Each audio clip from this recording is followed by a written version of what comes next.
Maswerteng gabi po mga ka-STL. Narito na po ang resulta ng STL Bataan para sa araw na to, third draw.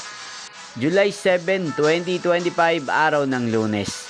Naway ang mga natayan niyo po mga numero kanina ay manalo nawa ngayong gabing ito, 8 PM. Kaya kunin niyo na po ang inyong mga ticket. Narito na po ang resulta.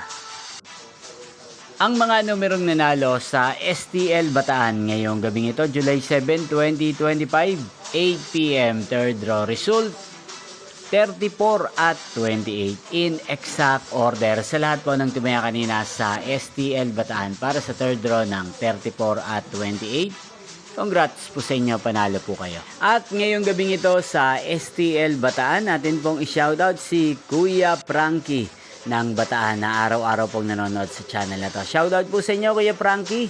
Sana po iswertehin din ng mga numerong tinatayaan nyo sa STL Bataan. At sa lahat po ng mga taga-Bataan dyan na lagi pong nanonood sa channel na to, shoutout po sa inyo. Especially sa aking mga subscriber. Shoutout po sa inyo. Inyo pong napanood ang resulta ng STL Bataan sa channel na to, Roderick Hernandez TV. Magkita-kita pong muli tayo bukas ng alas 11 ng umaga. Thank you for watching.